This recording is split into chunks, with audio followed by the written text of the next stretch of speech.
Synode 2021-2023. Pour une Église synodale, communion, participation, mission. Vers des horizons inédits et surprenants. L'équipe internationale du mouvement des Focolari répond à quelques questions sur le parcours synodal. Bonjour à tous ou bonsoir selon le pays d'où vous nous écoutez. Je m'appelle Annalisa Innocenti et travaille au bureau de la communication du mouvement des Focolari. Aujourd'hui, nous sommes avec la commission qui a travaillé sur le parcours synodal.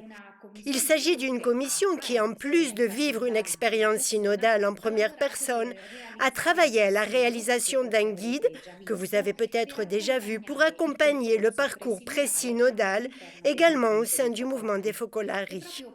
Et c'est pour approfondir, pour mieux comprendre certains aspects contenus dans le guide ou dans le parcours qui nous est demandé, que nous avons pensé à ce moment de dialogue avec la commission. Une commission qui est composée d'une équipe internationale.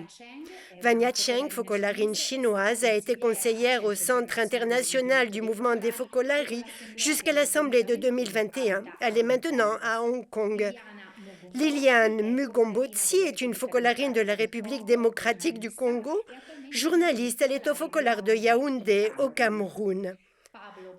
Pablo Blanco, focolarino marié argentin, est depuis 2017 co-responsable du premier dialogue dans la zonette de Buenos Aires, zone du Cône Sud, et délégué synodal du mouvement des Focolari dans le premier synode de l'archidiocèse de Buenos Aires.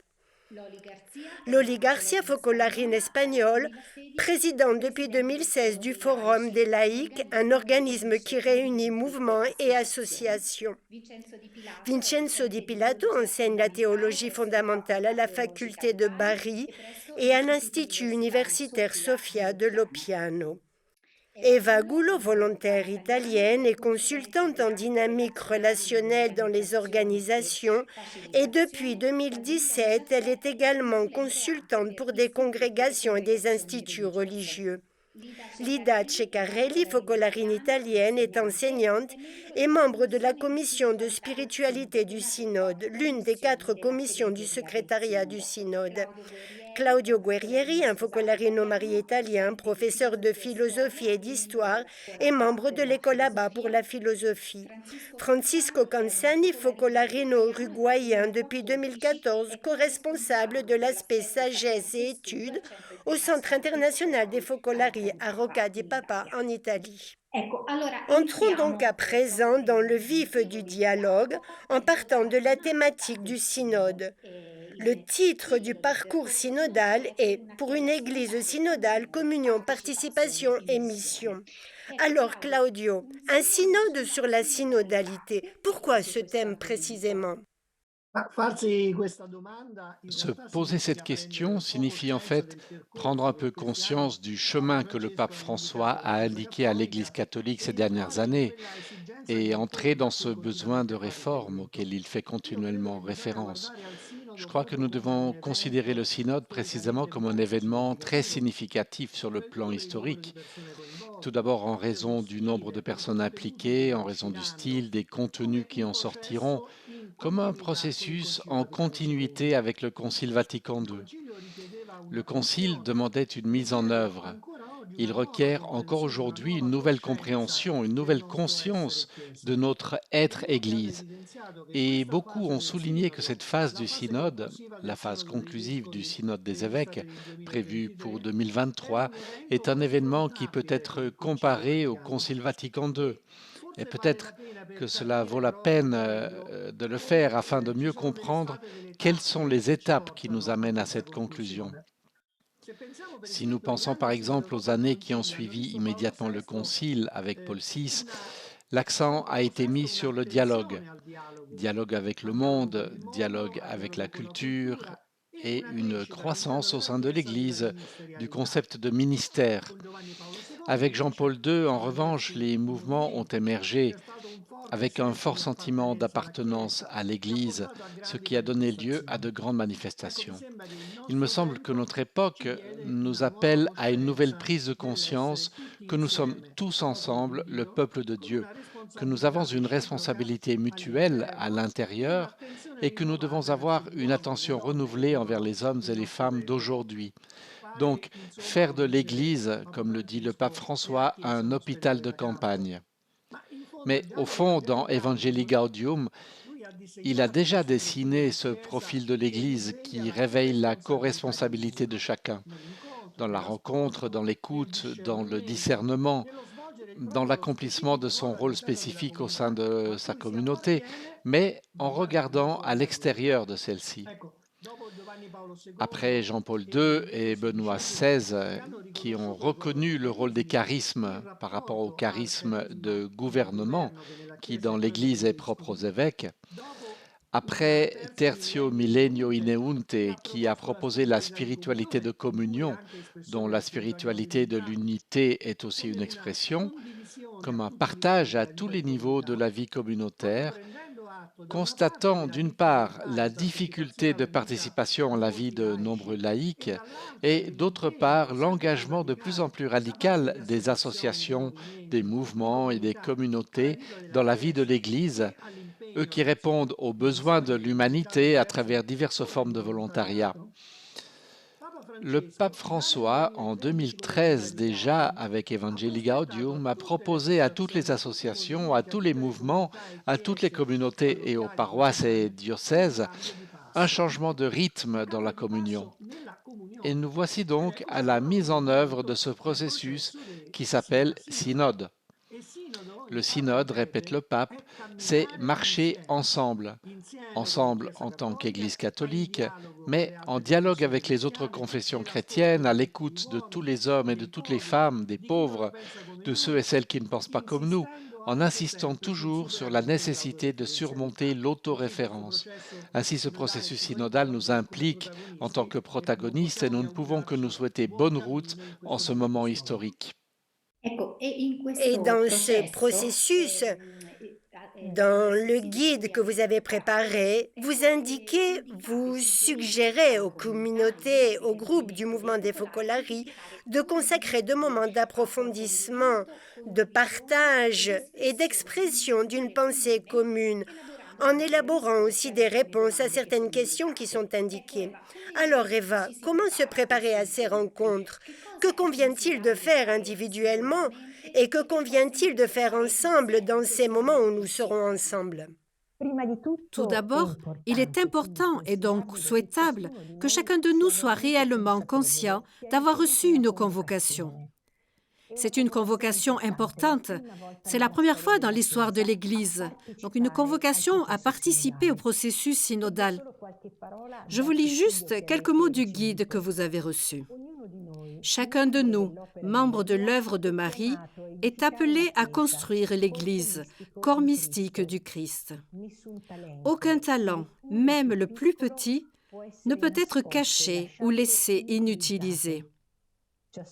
Chacun est appelé par son nom, dans l'unicité et la non-répétitivité de son histoire personnelle, pour apporter sa propre contribution dans le parcours synodal que nous commençons. C'est l'une des raisons pour lesquelles il est très important de se sentir co-responsable de la construction de ce parcours, qui est un chemin ensemble, mais également à partir de soi-même.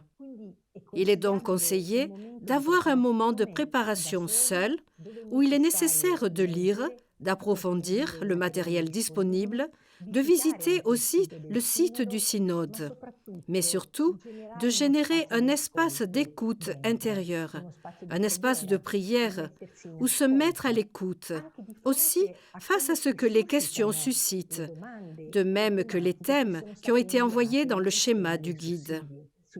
Par la suite, il y aura des rencontres et il faudra alors l'intention, la volonté de contribuer à vivre avant tout une expérience spirituelle relationnelle. Plus qu'une activité à réaliser ou des questions auxquelles répondre, mais surtout à créer un espace de dialogue, d'écoute mutuelle, dans un temps dédié à cela. Il y aura 2 rencontres où susciter un discernement communautaire, avec parésie, avec franchise, pour arriver à exprimer une pensée commune qui répondra aux questions, peut-être pas à toutes, mais qui portera certainement de grands fruits. Pouvez-vous, en tant que commission, nous dire quelque chose sur la façon dont ce guide est né? Et je demande à Vania quelle doit être l'attitude dans laquelle nous devons aborder la lecture du guide et aussi dans laquelle nous devons vivre le travail de groupe. Le guide a donc été élaboré pour aider les membres du mouvement à comprendre la signification et aussi la manière d'entrer dans le processus synodal en une brève synthèse essentielle, basée sur les sources bibliques et sur les lignes proposées par le document préparatoire et le Vademecum, préparé pour le synode sur la synodalité. Le contenu est enrichi par le regard du charisme de l'unité. Ce guide ne remplace donc pas les documents préparés par le secrétariat du synode. Mais pour ceux qui, pour différentes raisons, ne seront pas en mesure de lire l'intégralité des documents plus longs, le guide sera une bonne base pour comprendre comment entrer dans le parcours synodal avec l'Église. Et pour vivre le travail de groupe, s'agissant de recueillir les réponses mûries à partir des propres réflexions, expériences et perspectives sur les différents thèmes proposés par l'Église, chaque groupe pourrait établir sa méthode pour gérer les moments de communion et de réflexion. Mais dans le Vademecum est proposée également une méthode de conversation spirituelle, indiquée à l'annexe B, qui favorise la participation active, l'écoute attentive, la parole réfléchie et le discernement spirituel. Chaque groupe est donc invité à utiliser s'il le juge opportun. Le parcours synodal doit donc être un processus spirituel. Lida, pourrais-tu nous aider à mieux comprendre ce que cela signifie? Bien. Merci Annalise pour cette question, qui de mon point de vue est fondamentale. Mais il me semble que nous pouvons répondre précisément à partir de ce que Claudio, Eva et Vania ont dit. Car si ce processus synodal signifie et demande notre participation à tous, notre communion à tous, l'écoute, la prière, qu'est-ce que tout cela signifie? Qu'en ce moment, le pape François, mais nous pouvons aussi dire Dieu lui-même, nous demande à tous, le peuple de Dieu, comme l'a dit Claudio, me semble-t-il, de changer de pas. Qu'est-ce que cela signifie? Cela signifie nous y mettre et savoir nous mettre à l'écoute.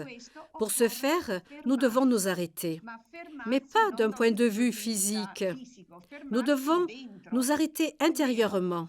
Autrement dit, pour nous arrêter intérieurement et nous mettre à l'écoute de l'autre, et de l'autre avec un A majuscule, c'est-à-dire de Dieu, nous devons être dans un contexte spirituel, un contexte de prière, de vie de la parole, de tension à la sainteté, car ce n'est qu'à travers une vie de prière, de tension à la sainteté et de vie de la parole que nous pouvons savoir, que nous réussirons, disons-le ainsi, à percevoir, à saisir l'action de Dieu ou ce que Dieu veut dire à l'Église aujourd'hui, aussi bien à l'Église universelle qu'aux Églises particulières. Alors, dans ce contexte, cette question que tu m'as posée me fait revenir à l'esprit ce que nous faisons chaque fois que nous nous réunissons en tant que commission spirituelle.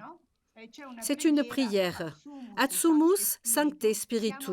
Nous venons devant toi, Esprit Saint, pour te demander pour ouvrir nos oreilles, pour ouvrir nos yeux, pour ouvrir notre cœur à la parole de Dieu. C'est une prière que l'Église fait depuis des siècles, depuis les premiers conciles tout au long de l'histoire, dans les synodes également ou dans les réunions fondamentales, précisément pour nous rappeler que c'est fondamental pour la vie de l'Église de nous mettre sur les pas de l'Esprit Saint, sur les pas de la parole de vie. Ce n'est que de cette manière, avec cette forte dimension spirituelle, que nous pourrons être en accord avec ce grand événement, cet événement grandiose que, disons-le, grâce au pape François, l'Église universelle est appelée à vivre, Église universelle et Église particulière, tous ensemble. Merci Lida. Jusqu'à présent, nous avons exposé comment nous préparer, comment travailler.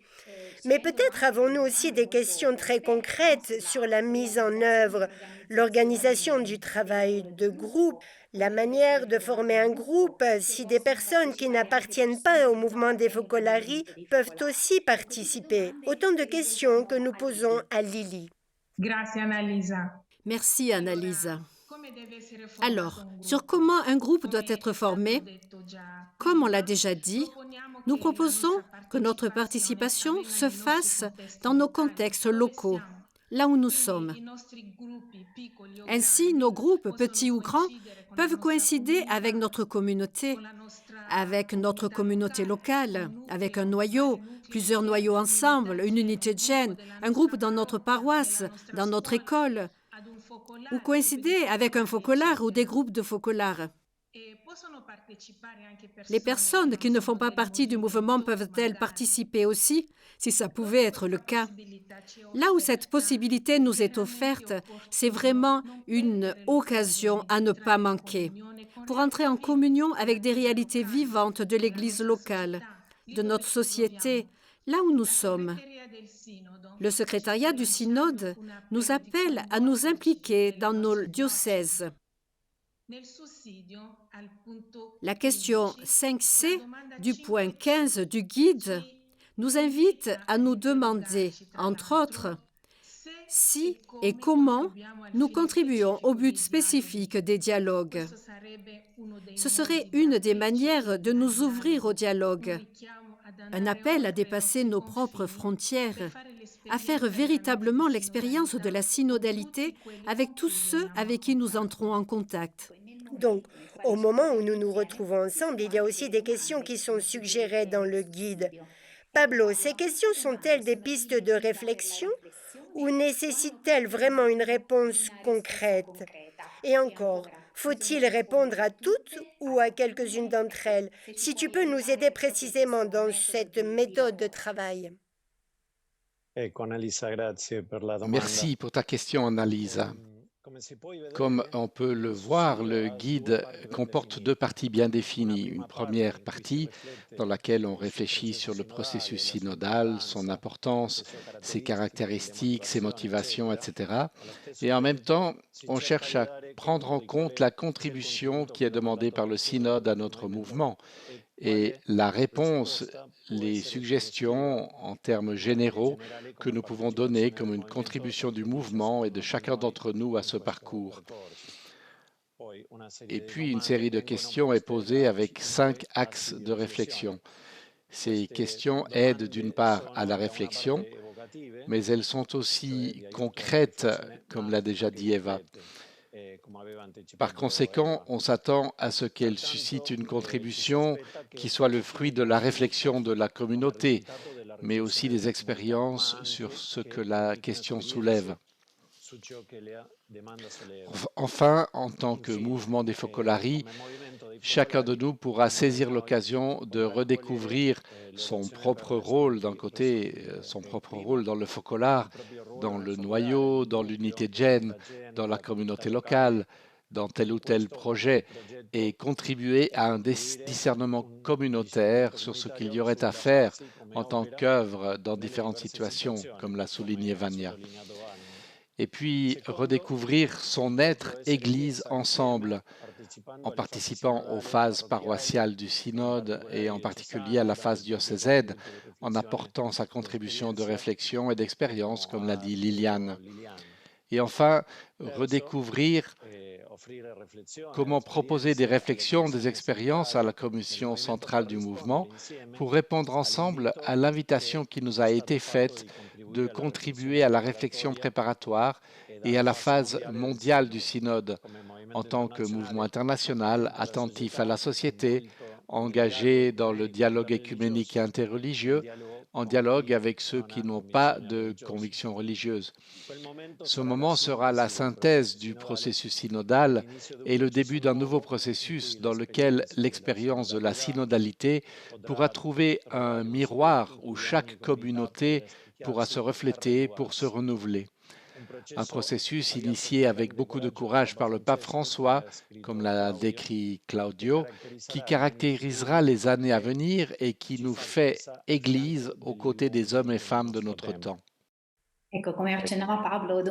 Comme Pablo l'évoquait, ce processus nous engage en tant que mouvement, mais il engage toute l'Église.